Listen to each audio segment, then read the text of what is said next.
فأعوذ بالله من الشيطان الرجيم. بسم الله الرحمن الرحيم. ومن يرتد منكم عن دينه فيمت وهو كافر فأولئك حبطت أعمالهم في الدنيا والآخرة وأولئك أصحاب النار هم فيها خالدون. صدق الله العظيم. حضرات حکم مستحکم اور رفقائے بزم، موجودہ دنیا پر جب ہم ایک طائرانہ نگاہ ڈالتے ہیں تو حالات اس بات کو بمبازی کرتے ہوئے نظر آتے ہیں کہ آج ہر طرف ارتداد کی ہوائیں چل رہی ہیں. امت مسلمہ کی ایک بڑی تعداد ارتداد کے سیلاب میں بہتی جا رہی ہے.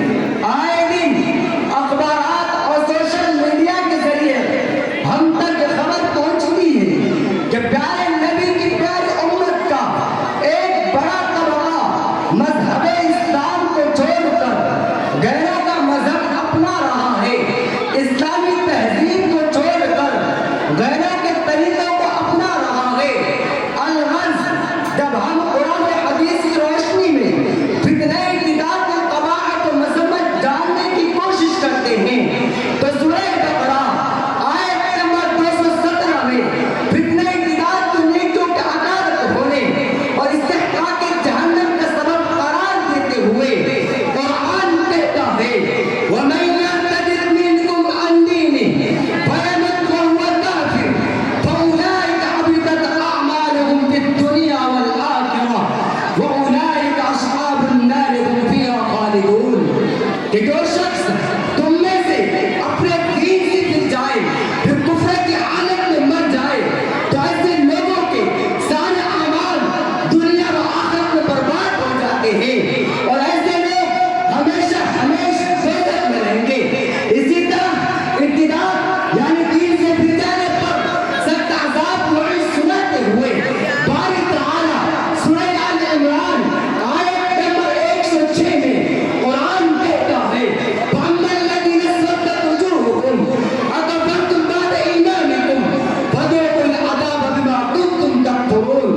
کفر اختیار کرنے کو اپنا ہی نقصان قرار دیتے ہوئے سورہ آل عمران آیت نمبر 177 میں قرآن کہتا ہے إِنَّ الَّذِينَ اشْتَرَوُا الْكُفْرَ بِالْإِيمَانِ لَن يَضُرُّوا اللَّهَ شَيْئًا.